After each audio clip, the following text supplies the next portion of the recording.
నమస్తే welcome to Disha TV Telangana రాష్ట్రంలో 3 assembly స్థానాలకు ఎన్నిక జరిగిన విషయం తెలిసిందే. ఇప్పటికే 2 స్థానాలకు ఫలితం వచ్చింది. ఇక కరీంనగర్ సంబంధించిన గ్రాడ్యుయేట్ స్థానానికి అయితే ఓట్ల లెక్కింపు కొనసాగుతుంది. ఈరోజు సాయంత్రం వరకు మాత్రం ట్రెండ్ వచ్చే అవకాశం ఉంది. ఎందుకంటే భారీ ఎత్తున ఓటింగ్ నమోదు కావడంతో ఆ యొక్క ప్రాసెస్ కాస్త టెక్నికల్గా లేట్ అయ్యే అవకాశం కనిపిస్తోంది. ఈ లెక్కింపులో ప్రాసెస్లో భాగంగా చెల్లని ఓట్లు భారీ స్థాయిలో నమోదైనట్టు కూడా వార్తలు వస్తున్నాయి. అధికారులు లెక్కింపులో భాగంగా వేరు చేసిన క్రమంలో కుప్పలు తెప్పలుగా చెల్లని ఓట్లు నమోదైనట. చెల్లినవి చెల్లని పక్కకేసిన క్రమంలో మాత్రం భారీ ఎత్తున నమోదు కావడంతో ఇటు అభ్యర్థులు ఆందోళన వ్యక్తం చేస్తున్నారట.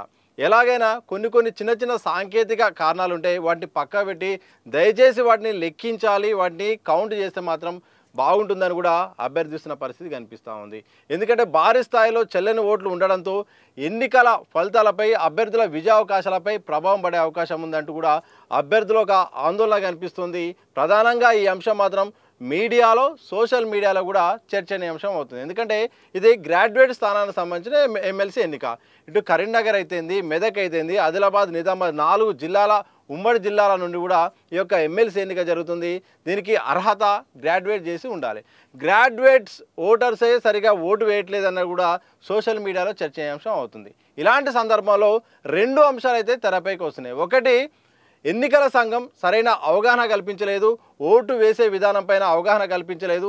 అందుకోసమే పెద్ద ఎత్తున ఈ యొక్క చెల్లని ఓట్లు అయితే నమోదైనట్టు కూడా ఇటు అభ్యర్థుల నుండి బయట నుండి కూడా విమర్శలు వస్తున్నాయి. సరిగా అవగాహన కార్యక్రమాలు కల్పించకపోవడం వల్ల, సరైన సమాచారం ఇవ్వకపోవడం వల్ల కూడా అభ్యర్థులు నష్టపోతున్నారు. ఓటర్లు కూడా సరైన ఓటును, తమ ఓటు హక్కును సరైన విధంగా ఉపయోగించుకోలేదని కూడా ఒక రకమైన చర్చ నడుస్తుంది. మరోవైపు చదువుకున్న వారికి కనీసం ఓటు ఎలా వేయాలో తెలియదని కూడా మరొక రకమైన చర్చ. ఎందుకంటే గ్రాడ్యుయేట్ చదువుకున్న వారికి ఈ రోజుల్లో ఓటు వేసే విధానం కూడా తెలియదా?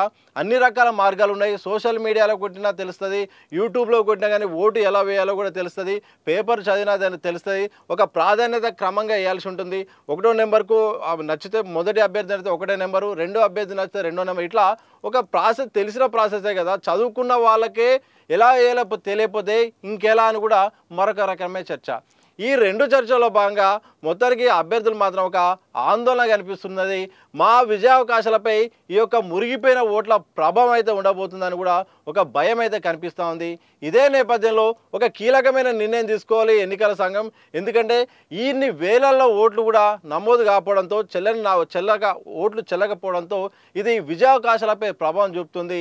తప్పకుండా ఈ విషయంలో చిన్న పొరపాట్లు ఉంటాయి, వాటిని కన్సిడర్ చేసి కూడా వ్యాలిడ్ ఓట్లుగా మార్చాలని కూడా ఇటు అభ్యర్థుల నుండి కూడా ఆవేదన అలాగే వినతులు కూడా వ్యక్తమవుతున్నాయి. సో దీంతో ఇక ఓటర్ల తీరుపైన కూడా పెద్ద ఎత్తున సోషల్ మీడియాలో కూడా పోస్టులు కొనసాగుతున్నాయి, వైరల్గా మారిన పరిస్థితి కనిపిస్తుంది. ఎందుకంటే గతంలో కూడా గ్రాడ్యుయేట్ ఎన్నిక, వరంగల్ సంబంధించిన గ్రాడ్యుయేట్ ఎన్నికల్లో కూడా ఇలాంటి చర్చే నడిచింది. చాలా వేలల్లో కూడా ఓట్లు కూడా మురిగిపోయిన పరిస్థితి కనిపించింది. చిన్న కారణాల వల్ల, పేర్లు రాయడం వల్ల, గుర్తులు రాయడం వల్ల, కొంతమంది అయితే ఏకంగా స్లోగన్సే రాశారు. అభ్యర్థి పేరు ఇప్పుడు తీన్మార్ మల్లన్న పోటీ చేస్తే జై తీన్మార్ మల్లన్న అని రాశారు. ఇట్లా సరైన విధంగా కొందరు స్లోగన్స్ రాయడం వల్ల వాళ్ళ యొక్క విచక్షణ కోల్పోయి రాశారో లేకపోతే అత్యుత్సాహం అందేలా కానీ ఓటర్ల తీరు వల్ల మాత్రం ఈరోజు ఎన్నికల సంఘం కూడా ఆభాసు పాలు కావాల్సిన పరిస్థితి వస్తుంది. ఎంతో కష్టపడి ఎన్నికలు నిర్వహిస్తే చిన్న కారణాలతో ఓటు వ్యాలిడ్ కాని పరిస్థితి, అది అభ్యర్థుల విజయావకాశాలపై కూడా ఇంపాక్ట్ చూపే పరిస్థితి కనిపిస్తూ ఉంది. ఇక ఇప్పటికే అందుతున్న సమాచారం ప్రకారం మాత్రం ఏదైతే ఈ కరీంనగర్ గ్రాడ్యుయేట్ స్థానానికి మాత్రం 3,55,000 పైన గ్రాడ్యుయేట్ ఓటర్స్ ఉండగా, మొన్న ఎన్నికల్లో మాత్రం 2,55,000 పైన వరకు ఓటింగ్ అయితే ఉపయోగించుకున్నారు. అంటే 2,50,000 సుమారు ఓటు హక్కు వినియోగించుకుంటే ఇప్పటికీ అందుతున్న సమాచారం ప్రకారం లెక్కింపులో మాత్రం 40 నుండి 50,000 వరకు చెల్లని ఓట్లు ఉన్నాయన్నట్టు కూడా తెలుస్తోంది. అధికారులు మాత్రం అధికారిక ప్రకటన చేయలేదు, ఇంకేం కాలేదు, తొందరపడి నిర్ణయం తీసుకోవద్దు, వార్తలను నమ్మొద్దు అని చెప్తున్నప్పటికీ కూడా భారీ స్థాయిలో ఈ యొక్క చెల్లని ఓటు నమోదయ్యాట. ఈ యొక్క కౌంటింగ్లో ఏదైతే ఏజెంట్స్ ఉంటారో అలాగే అధికారులు అక్కడ ఉన్న నేపథ్యంలో కూడా ఏజెంట్లకు అలాగే అధికారులకు కూడా వాగ్వాదం జరిగే సందర్భం కనిపిస్తుందట. ఎందుకంటే ఎక్కువ చెల్లని ఓట్లు కనిపించడం, ఆ చెల్లని ఓట్లు పక్కన పెట్టే సందర్భంలో కూడా అభ్యర్థించే నేపథ్యంలో ఏజెంట్లు కూడా వీటిని పరిగణలోకి తీసుకోవాలి, ఇదేంటనే చర్చ నేపథ్యంలో కూడా వాగ్వాదం జరిగినప్పటికీ, ఇంకా అధికారికంగా లెక్క మాత్రం ప్రకటించకపోయినప్పటికీ భారీ స్థాయిలో ఈ యొక్క చెల్లని ఓట్లు నమోదైనట్టు కూడా కరీంనగర్ గ్రాడ్యుయేట్ విషయంలో మాత్రం తెలుస్తూ ఉంది. ఇక అధికారుల లెక్కల ప్రకారం మాత్రం బయట జరుగుతున్న సమాచారాన్ని వార్తల్ని ఎవరు నమ్మొద్దు, చెల్లని ఓట్లు కొన్ని మాత్రమే నమోదయ్యాయి, ఇంకా లెక్కింపు ప్రాసెస్ కూడా పూర్తి కాలేదు, బయట ప్రచారం జరుగుతున్న నిజం కాదు, ఇప్పటివరకు అందుతున్న సమాచారం ప్రకారం కేవలం 10,000 ఓట్లు మాత్రమే చెల్లని ఓట్లు ఉన్నాయి, బయట జరుగుతున్న 40-50 వేల ఓట్లు మాత్రం చెల్లని ఓట్లు కాదని కూడా అధికారులు అయితే వాళ్ళు ఓవరాల్గా సమానం చెప్పిన పరిస్థితి కనిపిస్తుంది. కానీ బయటికి అఫీషియల్గా మాత్రం ఎలాంటి ఫిగర్స్ మాత్రం ఇప్పటివరకు ఇవ్వలేదు. ఏదేమైనప్పటికీ అధికారులు చెప్పిన దాని ప్రకారం 10,000 ఓట్లైనా కానీ గ్రాడ్యుయేట్స్ లాంటి వ్యక్తులు, ఒక చదువుకున్న వ్యక్తులు 10,000 ఓట్లను నిరుపయోగం చేశారంటే, ఇన్వాలిడ్ చేశారంటే కూడా అది కూడా చర్చనీయాంశమైన అంశమే. ఎందుకంటే ఇప్పటికే గ్రామీణ ఓటర్లపై పెద్ద ఎత్తున కూడా ప్రాధాన్యత లభిస్తుంది. గ్రామీణ భారతం పైన నిరక్షరాస్యులు కూడా చక్కగా ఓటు వినియోగించుకుంటుంటే గ్రాడ్యుయేట్స్ మాత్రం పూర్తి స్థాయిలో తమ ఓటు హక్కును వినియోగించడం కూడా రావట్లేదు. చదువుకున్న సన్నాసులు అంటూ కూడా సోషల్ మీడియాలో కూడా పోస్టులు కనిపిస్తున్నాయి. మరోవైపు సాధారణ ఎన్నికల్లో కూడా ఇదే సందర్భంలో ఈ చర్చ కూడా వస్తుంది సోషల్ మీడియాలో. గ్రామాల్లో ఎక్కువ శాతం ఓటింగ్ నమోదైతే అర్బన్లో మాత్రం ఆ రోజు సెలవు అని చెప్పి కూడా చాలామంది ఎంప్లాయీస్ అలాగే పట్టణ ప్రజలు కూడా ఓటింగ్కు దూరంగా ఉంటున్నారు. ఇక గ్రామాలే నయం, చదువుకోని వాళ్ళు కూడా చాలా చక్కగా క్యూలో గంటల తరబడి నిలబడుతుంటే ఓటింగ్ రోజు మాత్రం కనీసం పోలింగ్ స్టేషన్ ఎక్కడుందో కూడా తెలుసుకున్నంత పనిలో ఉన్నారు. అలాగే ఆ ఒక్క రోజును సెలవు దినంగా ప్రకటించి కూడా ఎన్నికలకు దూరంగా ఉంటున్నారు. చదువుకున్న వాళ్ళే దూరంగా ఉంటున్నారు, చదువుకోని వాళ్ళే ఒక క్రమశిక్షణగా ఓటింగ్లో పాల్గొంటున్నారని కూడా ఒక చర్చ సోషల్ మీడియాలో కనిపిస్తుంది.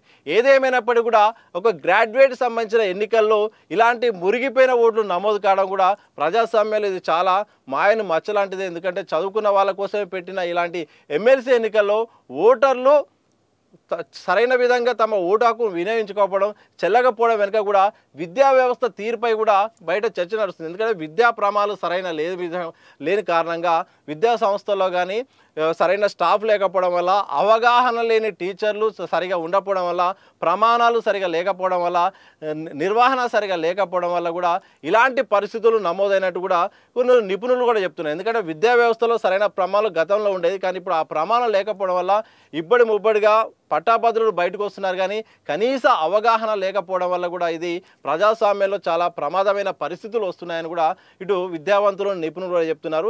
ఏదేమైనప్పటికీ ఏదైతే కరీంనగర్ సంబంధించిన ఎమ్మెల్సీ గ్రాడ్యుయేట్ ఎన్నికల భాగంగా కౌంటింగ్లో మాత్రం పెద్ద ఎత్తున చెల్లని ఓటు నమోదు కావడం మాత్రం పెద్ద ఎత్తున సోషల్ మీడియాలో చర్చనీయాంశం అవుతుంది. ఇక అధికారుల తీరుపై ఒకవైపు విమర్శలు వస్తుంటే మరోవైపు చదువుకున్న వాళ్ళకి కనీసం అవగాహన కూడా ఉండదా, ఓటు ఎలా వేయాలో కూడా అది చెప్పాలని కూడా మరొక వర్గం అయితే ఉంటుంది. ఏదేమైనప్పటికీ ఈ చెల్లింపు కానీ ఓట్ల నేపథ్యంలో మాత్రం, ఈ చెల్లని ఓట్ల నేపథ్యంలో మాత్రం అభ్యర్థులు అయితే ఆందోళన వ్యక్తం చేసిన పరిస్థితి కనిపిస్తుంది. మరి చూడాలి భవిష్యత్తులోనైనా దీనికి ఒక పరిష్కారం ఉంటుందా, ఎన్నికల సంఘం సరైన విధంగా ఆహ్వాన కనిపిస్తుందా, అవగాహన కల్పించిన నేపథ్యంలో ఓటర్లు అయిన తరగా ఉపయోగించుకుంటారా, లేకపోతే ఇదే ధోరణి కొనసాగుతుందో లేదో మాత్రం చూడాల్సిన అవసరం అయితే ఉంది.